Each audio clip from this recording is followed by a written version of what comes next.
Hello everyone, welcome to the channel. आज की video में हम कोलन क्लासिफिकेशन के 6th एडिशन का थोड़ा सा इंट्रोडक्शन पार्ट देखेंगे कि इस बुक को यूज़ कैसे किया जाता है, चैप्टराइजेशन कैसा दिया है। सबसे पहले तो ये जो कवर पेज आप देख रहे हैं, इसमें जितनी भी जानकारी लिखी हुई है ये बहुत इंपॉर्टेंट है।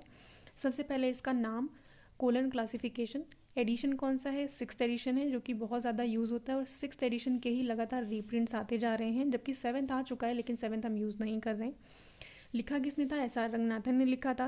पब्लिश कौन करता है? एस.एस. पब्लिकेशंस। और इसका पब्लिकेशन राइट किसके पास है? क्योंकि अब रंगनाथन जी तो नहीं है, तो इसका पब्लिकेशन राइट किसके पास है, कौन जारी कर सकता है? तो वो ये है SRELS, जो कि बेंगलोर में है। अब ये किताब के कंटेंट पेज में जाते हैं। कंटेंट पेजेस में हमको चैप्टराइजेशन दिया हुआ है, यानी कौन से चैप्टर में किस चीज़ की बात की गई है। अब इसका जो थ्योरेटिकल पोर्शन है वो इसमें नहीं है, ये पूरी तरह से प्रैक्टिकल यूज़ के लिए है। लेकिन इसके जो जितने भी नियम हैं कि कैसे प्रैक्टिकल अप्रोच को फॉलो करना है, वो सारे आपको इसमें से मिल जाएंगे। और ज़्यादा अगर डीपर आपको स्टडी करनी है तो उसके लिए आप प्रोलेगोमेना को पढ़ सकते हैं। तो सबसे पहला इसमें इंट्रोडक्शन है, यही जानना ज़रूरी है कि क्लासिफिकेशन होता क्या है। फिर कॉल नंबर का कॉन्सेप्ट बहुत इंपॉर्टेंट है। कि बुक के बाहर से आपने जो नंबर लिखा हुआ देखा होगा, ये इसी को कॉल नंबर कहते हैं। अब ये बनता कैसे है, 3 चीज़ों को मिला करके वो यहाँ पर एक्सप्लेनेशन दिया हो गया है कि कॉल नंबर जो है वो क्लास नंबर, बुक नंबर और कलेक्शन नंबर का पार्ट होता है, मतलब तीनों से मिल करके बनता है। तो ये यहाँ पर समझाया गया है। फिर फैसेट क्या होता है और कैनन्स क्या होते हैं, ये सारी चीज़ें हैं। टाइम आइसोलेट, स्पेस आइसोलेट, ये सब मैंने आपको वीडियोस के माध्यम से पहले ही बता दिया है, जो थियोरेटिकल कॉन्सेप्ट था। फिर हम सेकेंड पार्ट में आते हैं, चैप्टर नंबर 9, जहाँ पे जनरेलिया लिखा हुआ है। यहाँ से शुरू होता है हमारा एक्चुअल कॉन्सेप्ट जो हम प्रैक्टिकल्स नंबर बनाने के लिए करते हैं। सबसे पहले ये क्लास है जनरेलिया, उसके बाद 2 नंबर पे आती है लाइब्रेरी साइंस। ऐसे करके यहाँ पे अल्फ़ाबेटिकल सीक्वेंस में सारी की सारी मेन क्लासेस, हमेशा मेन क्लास रोमन कैपिटल्स में ही लिखी जाती है, स्मॉल्स का यूज़ नहीं होता है, वो कॉमन आइसोलेट के लिए होता है। दूसरी चीज़ आप यहाँ पर देख रहे होंगे कि इसके जो चैप्टर के पेजेस हैं वो 3 पार्ट में दिए हुए हैं। पहला पार्ट क्या है, हर एक चैप्टर का जितने भी थ्योरेटिकल पोर्शन यानी नियम है कि किस तरीके से किस क्रम में चीज़ों को फॉलो करना है, कैसे अप्लाई करना है, एक्सेप्शन क्या है, ये सारी की सारी जितने भी रूल्स होंगे वो इस थ्योरेटिकल पोर्शन में यानी पार्ट 1 में मिल जाएंगे। फिर जो पार्ट 2 है, इसमें हमको PME मिलेगा। S और T तो अलग है, स्पेस आइसोलेट और टाइम आइसोलेट अलग से दिया हुआ है। तो हमें चैप्टर्स में क्या मिलेगा, PM और E मिलेगा, वो हमें सेकंड पार्ट में मिल जाएगा। और जो थर्ड पार्ट दिया हुआ है यहाँ पे कुछ क्लासिकल, ये देखिए यहाँ पर लिखा है थर्ड क्लास पार्ट में क्या है आपके, ये schedules for classical and sacred books, यानी कुछ धर्म ग्रंथों के नंबर जो रंगनाथन जी ने अपने समय में बने बनाए पहले से दिए हुए हैं, जिसको हम यूज़ कर सकते हैं।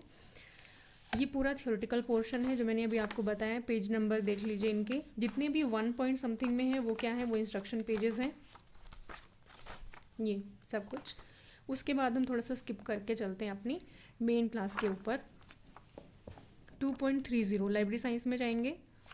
ये देखिए, ये 2.29 है जहाँ से हमारी एक्चुअल मेन क्लास शुरू हुई है। सबसे पहली मेन क्लास जनरलिया बिब्लियोग्राफी की है, यहाँ से काम शुरू हुआ है। और सेकेंड हमारा है लाइब्रेरी साइंस। इसमें कुछ कुछ चीज़ें दी हुई हैं, जैसे कि सबसे पहले आप देख रहे हैं ऊपर ये जो लिखा हुआ है, इसको हम कहते हैं फैसेट फार्मूला। इसको फैसेट फार्मूला कहते हैं, यानी ये वो क्रम है जिसमें आप चीज़ों को अरेंज करेंगे। PM और E ये ढूंढने के बाद में उनको लगाने का क्रम इस तरीके का होगा जैसा ये क्लास बताएगी। उसके बाद में फोसाई इन P यानी पर्सनैलिटी में क्या क्या चीज़ें आएंगी वो यहाँ लिखी हुई हैं।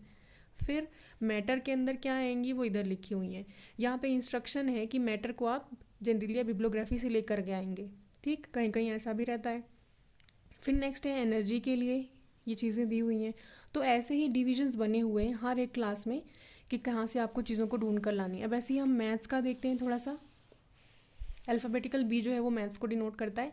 आप देखिए यहाँ पे एक चीज़ लिखी हुई है, कैनोनिकल डिवीजन, यानी कि अगर आप अर्थमेटिक की बात करेंगे तो वहाँ पे आप अर्थमेटिक के लिए B1 लगाएंगे। मेन क्लास आपकी क्या हो जाएगी, B1 हो जाएगी।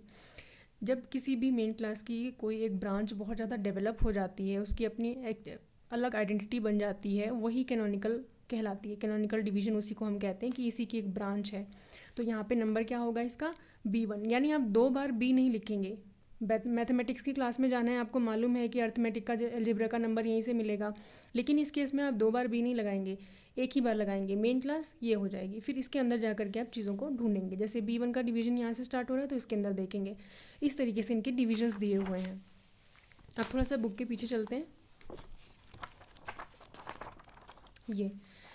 ये इसका इंडेक्स है जहाँ पे क्लासेस के बने बनाए नंबर्स अल्फ़ाबेटिकल ऑर्डर में दिए हुए हैं। अगर आपको कोई मेन क्लास नहीं मिलती है, आप ढूंढ रहे हैं, कोई वर्ड ढूंढ रहे हैं जो आपको नहीं मिल रहा है, तो इंडेक्स का यूज़ कर सकते हैं। वहाँ से देखिए, पर इंडेक्स में कंफ्यूज नहीं होना है, क्योंकि आप एक नंबर ढूंढेंगे और वो हो सकता है आपको 2 या 3 जगहों पर बता दे कि यहाँ भी मिल सकता है, यहाँ भी मिल सकता है। तो पहले अगर मान लीजिए आप इकोनॉमिक्स का कोई नंबर ढूंढ रहे हैं, यहाँ आपको मिला, तो फिर आपको इकोनॉमिक्स की क्लास में वापस जा कर के टैली करना है कि क्या वो नंबर वहाँ पर है कि नहीं है। डायरेक्ट यहाँ से देख करके नंबर ना बनाए। इस तरीके से ये हेल्पफुल है। और जो थर्ड पार्ट है क्लासिक्स एंड सेक्रेड बुक्स का, वो ये है जहाँ पे बने बनाए नंबर पहले से दिए हुए हैं, आपको बनाने की ज़रूरत नहीं है, आप यहाँ से देख करके लिख सकते हैं। यही है colon classification. And I hope ये वीडियो आपके लिए यूज़फुल रहा होगा। Thank you.